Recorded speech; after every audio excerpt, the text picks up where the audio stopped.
Hola chicos, ¿cómo están? Pues aquí ya continuando con nuestras clases. El día de hoy va a ser una clase distinta, una clase diferente. Vamos a aclarar algunos conceptos dentro del ambiente salesiano, debido pues a que como ustedes son de primero, pues a lo largo de su secundaria pues van a escuchar algunas palabritas que quizá les puedan sonar medio raras, y que es bueno pues de una vez ir explicando qué significan, ¿sí? Después de esto pues vamos a tener una clase distinta.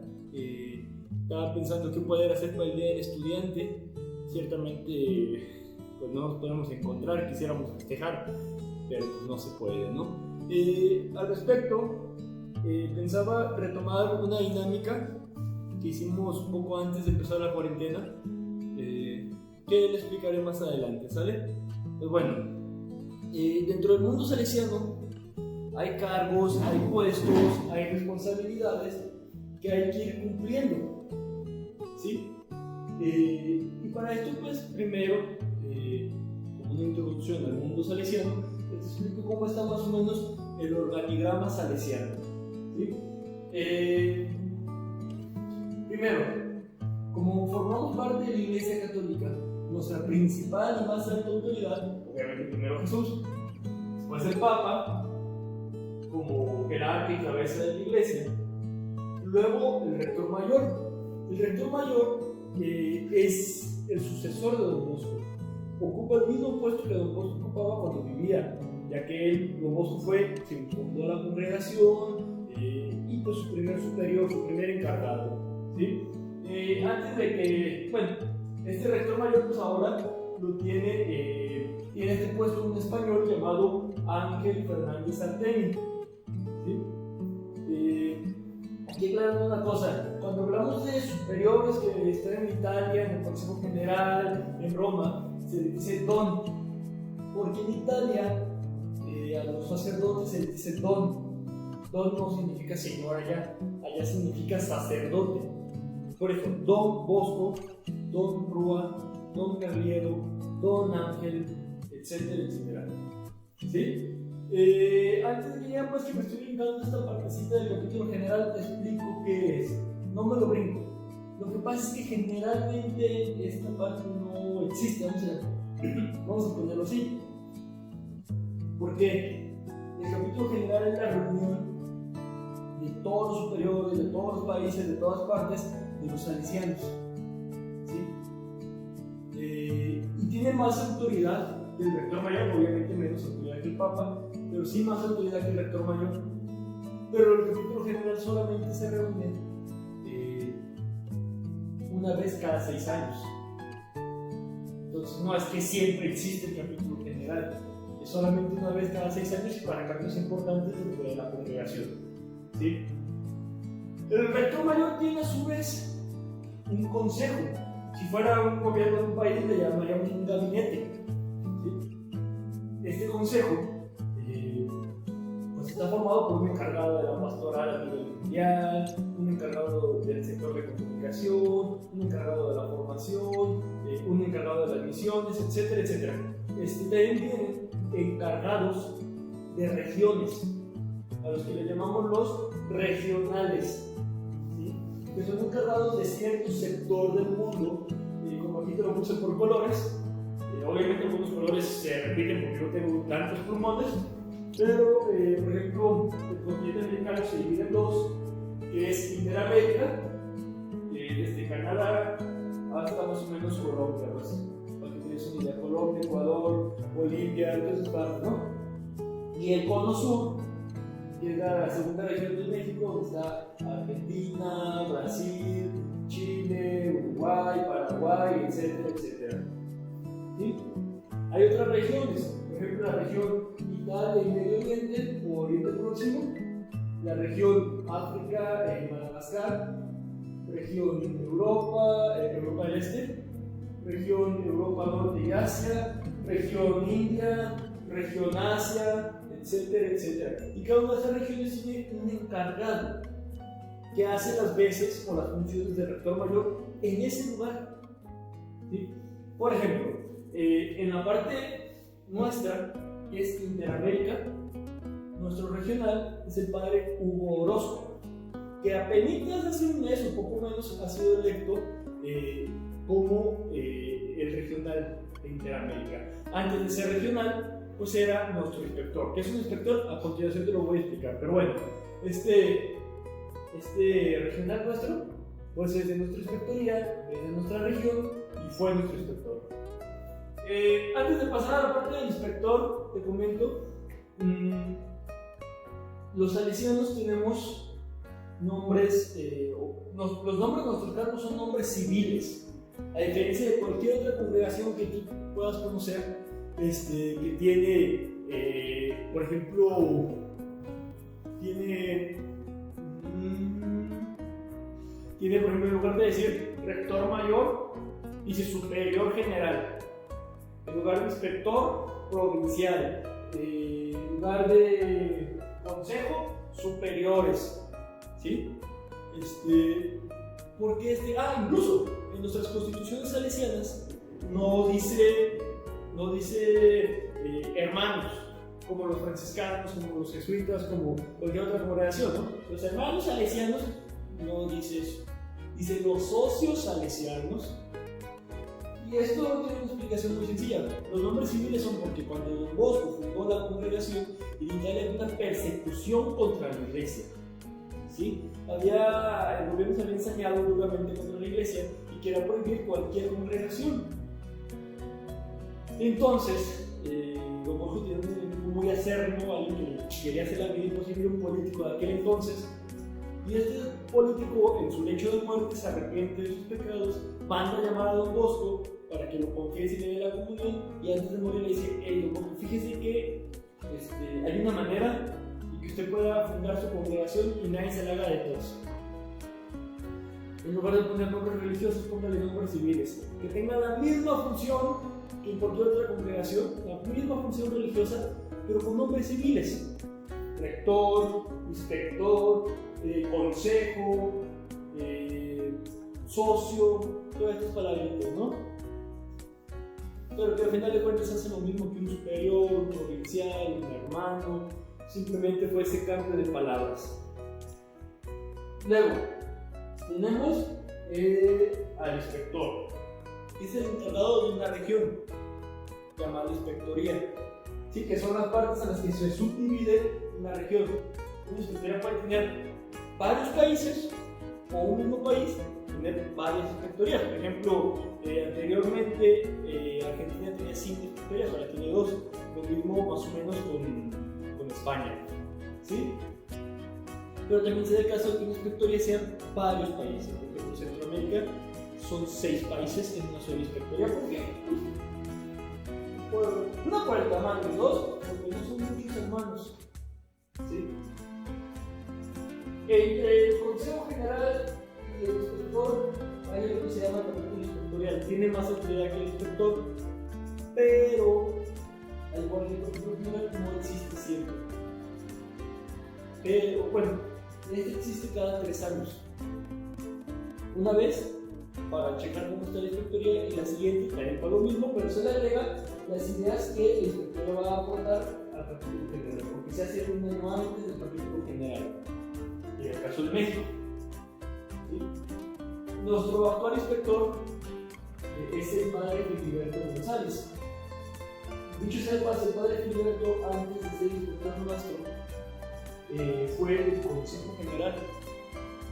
Era el encargado a nivel mundial de comunicaciones. O sea, era algo muy importante. Tuvo más de 12 años en el Consejo General. Y un dato que me estaba pasando, el rector mayor, el actual, es el 10º sucesor de Don Bosco, pero el 9º, o sea, el anterior, Don Pascual Chávez, pues es mexicano, no solamente es mexicano, es de nuestra inspectoría, aunque nació en Real de 14, en San Luis Potosí, vivió toda su infancia y adolescencia en Saltillo. De hecho, estudió aquí en el Colegio de México. Si te acuerdas, en noviembre pasado vino a dar una conferencia aquí con nosotros. Muy buena, por cierto, ¿eh? Bueno, el inspector tiene su consejo, igual que el Consejo General, pero a nivel inspectorial. Y a su vez, la siguiente autoridad recae en los directores de cada obra. En nuestro caso, nuestro director es el padre Felipe. Y como verás, en México existen dos inspectorías, la norte y la sur. México, Guadalajara, México, México. La Inspectoría de México tiene su sede, su capital en la Ciudad de México y la nuestra en Guadalajara. Nosotros estamos aquí arribita. Perdonen si en algo me equivoqué los mapas, no soy un geógrafo, pero pues, en algo es el intento, ¿no? Entonces, todo esto pues uno para que conozcas un poquito de cultura general salesiana y entiendas cuando te hablamos en algunos términos salesianos, ¿sí? Y otro también, el día de hoy vamos a tener un evento muy, pero muy importante a nivel inspectorial, porque como te digo, nuestro anterior inspector, el padre Hugo Orozco, alias El Pollo, que hace un año vino aquí al colegio, pues él deja de ser inspector y pasa a ser parte del Consejo General como encargado de la región Interamérica. Ya no solamente de esta partecita de México, sino ahora es el encargado de toda esta parte del continente americano. ¿Sí? Y en su lugar, nuestro nuevo superior, nuestra nueva cabeza, pues es el padre Filiberto González. El que dije que antes era del Consejo General, ahora pasa a ser inspector. Entonces, hoy, a las 7 de la tarde, en el canal oficial, de la página oficial de la Inspectoría, por Facebook, se va a transmitir la celebración. Va a tener una liturgia muy bonita, música muy padre, va a tener muchos signos muy ricos. Y te recomiendo mucho que puedas estar en sintonía. Todos están invitados a ver esta gran celebración. Les voy a dejar el link más abajo aquí en la tarea, ¿sale? Bueno, no la tarea, porque no es tarea, pero sí junto con la clase para quien quiera verla, está más invitado. Pues bien, pasemos a la segunda parte de nuestra clase. Te explico un poquito cómo está la dinámica. Cuando se habla de religión, casi es muy difícil evitar el debate, las dudas, entre otras cosas, sobre todo tratándose de adolescentes, ¿sí? Yo les contaba al inicio del curso que educación en la fe, que es la materia que llevamos, es totalmente distinta a catequesis, que era lo que llevaban los que estaban aquí en primaria. Son dos mundos totalmente distintos. ¿Por qué? Porque catequesis significa, ok, mira, te voy a enseñar a amar a Dios con la experiencia. Sí, por eso te pongo a cantar, a dibujar, a aplaudir, nada más. Que sientas el amor de Dios. Educación de la fe es usar ya el coco. Y ya es una materia más, ya hay proyectos, ya hay tareas, ya tienes que memorizarte cosas, ya hay un examen, etcétera. Ya es el uso de la razón, contrastar fe y razón. Porque como adolescente seguramente ya tienes dudas, ya vives más cosas, ya conoces más cosas y brota la curiosidad. ¿Sí? Incluso los adultos, muchos adultos siguen teniendo muchas dudas sobre la fe, dudas que a veces les da pena preguntar. Y sé que muchos de ustedes pues, ven estos videos con sus papás, entonces te explico. Era un poquito incómodo estar dando clase, no solo este año, sino en años anteriores, estar dando clase y que de repente alguien me interrumpe y me diga, profe, y me quiere preguntar algo sí de religión, pero que nada tiene que ver con la clase. Profe, ¿qué opina la iglesia de los homosexuales? Mira, te explico al final de la clase. Ya sigo, ¿no? Oiga, profe, ¿qué opina la iglesia de la política? Mira, hablamos al final. Y así en varias clases y con todos los grupos, ¿no? Entonces llegué a la conclusión y se lo dije en clase que iba a dedicar algunas clases especiales cada cierto tiempo a responder estas dudas. Entonces, antes de la cuarentena, pues, ustedes me escribieron en estos papelitos algunas de sus dudas, ¿sí? Yo contesté algunas, no todas, como pueden observar, aquí todavía tengo varias, y pues ahorita quiero dedicar un poquito a responder algunas de ellas. Y antes de empezar, decirles,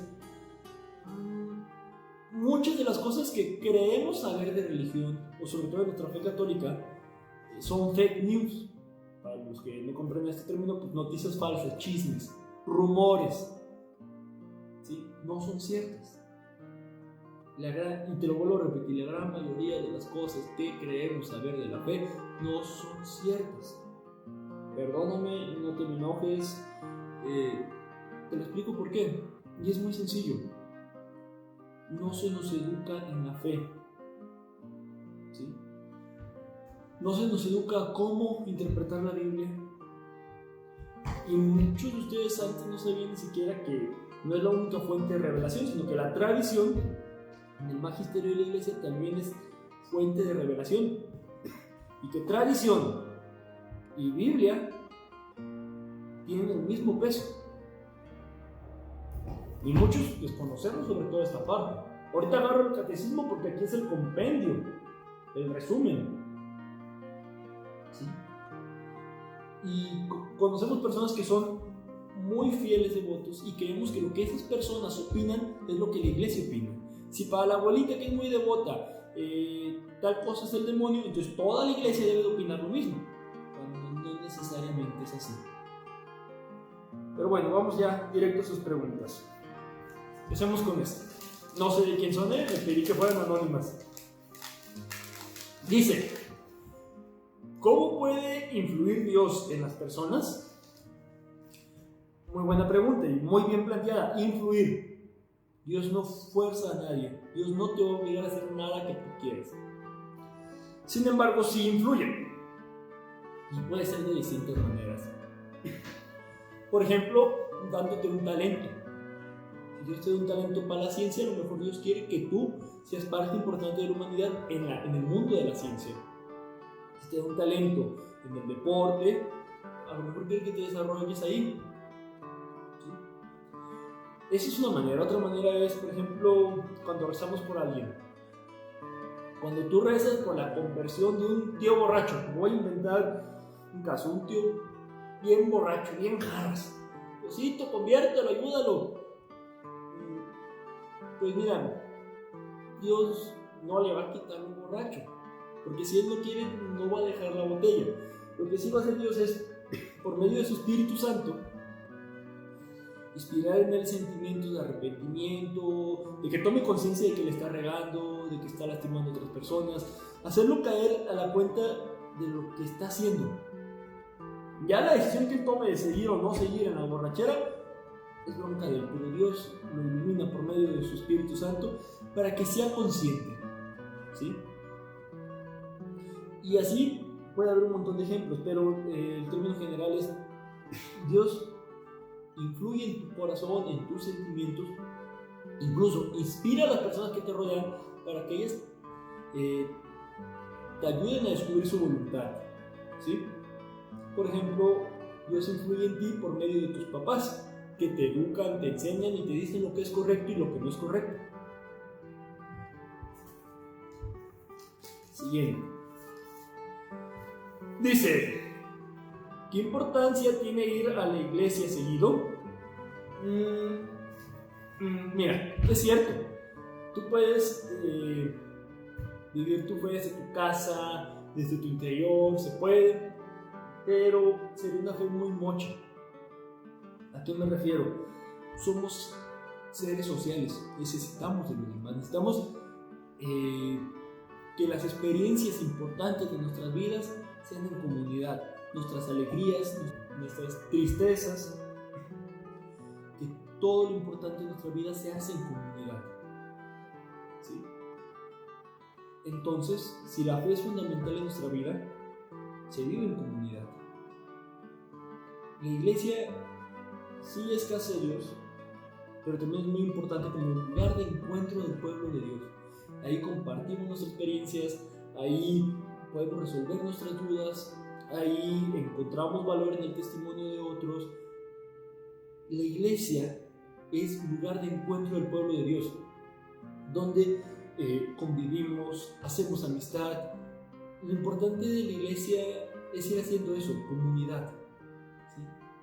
Que misa con misa, domingo con domingo nos vayamos conociendo más, vayamos conviviendo más, vayamos haciendo este ambiente de comunidad, algo que también procuramos hacer en los grupos juveniles, en la pastoral, Eso es lo importante, ¿no? Entre otras cosas también alabar a Dios, darle gracias por lo que nos ha dado. Hay mucha riqueza, ¿no? Pero sobre todo el ámbito social es algo fundamental.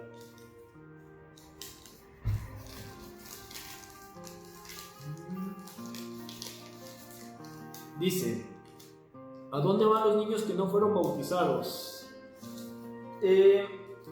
Bueno, como ya lo vimos en la clase de los sacramentos, hay varios tipos de bautismo. El normal, pues que es por agua, pero también existe el bautismo de voluntad y el bautismo de sangre. Como te dije en la clase, el bautismo de sangre es cuando alguien muere asesinado de una forma violenta, o incluso por accidente, pero con el deseo de querer ser bautizado. No se alcanzó a bautizar, pero pues es como si ya estuviera, ¿no? En el caso de los niños, se supone, o la iglesia quiere suponer, de que si los papás hubieran tenido el tiempo y la oportunidad de bautizarlos, lo hubieran hecho. Entonces, ahí se le llama bautismo de voluntad. Dios los acepta como si ya estuvieran bautizados, porque de hecho son bautizados por la voluntad de sus padres. ¿Sí? En el caso de un niño que nazca en África, en China o en algún lugar donde no haya cristianismo, pues también se supone el bautismo de voluntad. Que si esa persona hubiera crecido y hubiera conocido la fe en Dios, hubiera amado a Dios, entonces pues la iglesia en su teología pues supone que gozan de las gracias del bautismo, aunque físicamente no hayan sido bautizados.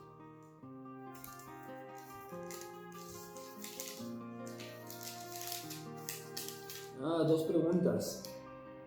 No, la primera es broma. ¿Por qué si los grandes filósofos griegos crearon la teoría de nuestra creación antes del nacimiento de Jesús, por qué todos los cristianos católicos no hablan de eso? No. Aquí hay un error de filosofía.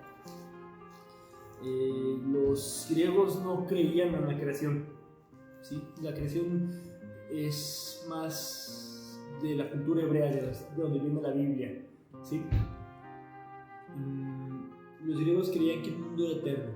De hecho, los primeros cristianos, o mejor dicho, los primeros filósofos cristianos lucharon contra esta idea de que el mundo fuera eterno, ¿no? Cosa que ya sabemos que no es así, que hubo un Big Bang, etcétera, etcétera. Pero sí, los griegos creían que el mundo era eterno y no creían en la creación. ¿Por qué no acepta el aborto la iglesia? Buena pregunta. Mira, hay mucho que hablar al respecto, pero para ser cortos, porque no me quiero alargar mucho, la iglesia no acepta el aborto porque estamos hablando de seres humanos. ¿Sí?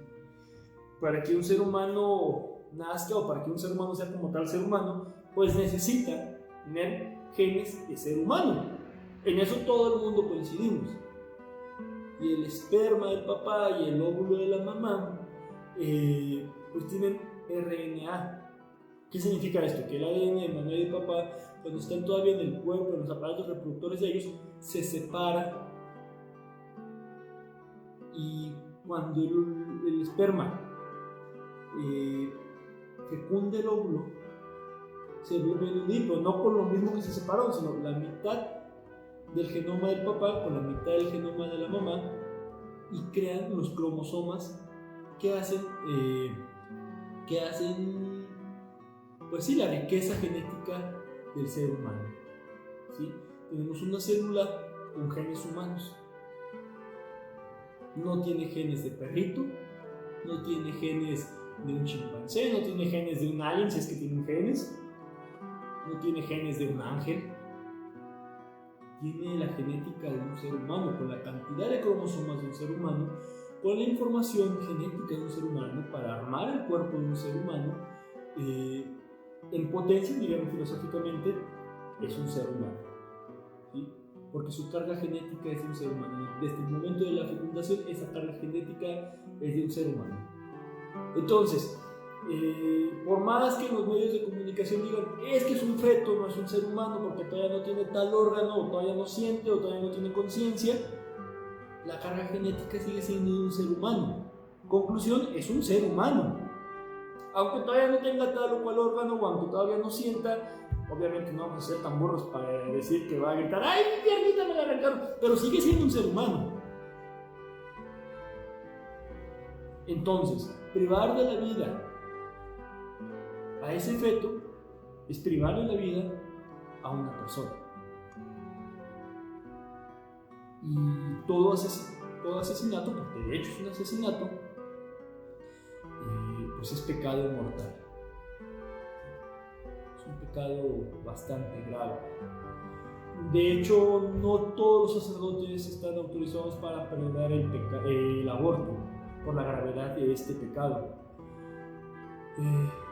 Por una bula papal, creo que fue de Juan Pablo II, no estoy seguro, pero sí sé que hay una bula papal, o sea, un mandato desde el Papa que nos autoriza a los salesianos, sobre todo a los padres, a los que son padres, de perdonar el pecado del aborto.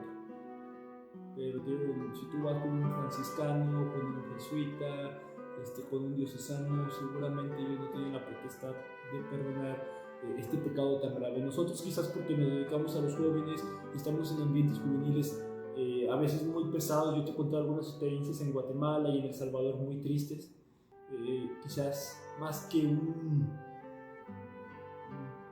sentirnos orgullosos de eso, pues sí nos da algo de pesar, la verdad. Sí, es una responsabilidad muy grande para nosotros como salesianos. Y es más triste cuando la decisión viene de los papás. Es más triste porque un niño debería de nacer del amor de mamá y de papá, no de la calentura de un momento.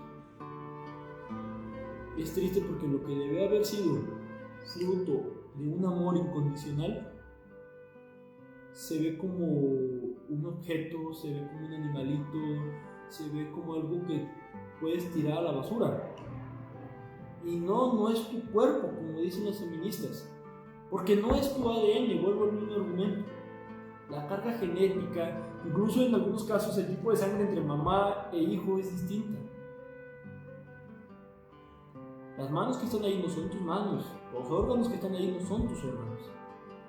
Porque puedes prescindir de ellos, también puedes prescindir que puedes abortar, físicamente hablando. Entonces, por eso es que la iglesia sí le duele que asesinen inocentes. Pues bueno, chicos, quedan muchas preguntas por responder, las voy a ir respondiendo poquito a poquito. No quiero hacer esta clase larga, pero si tienes más dudas, te invito a que las escribas. Me puedes mandar un mensaje, tienes mis contactos, ya sea por correo, por WhatsApp, por plataforma, por módulo. Si tienes preguntas, pues no dudes en hacerlas. En esta ocasión, festejando el Día del Estudiante, pues no les quiero dejar tarea, ¿vale? Ya volveremos después al ritmo normal. Cualquier cosa, sigo a su servicio y hasta la próxima, chicos.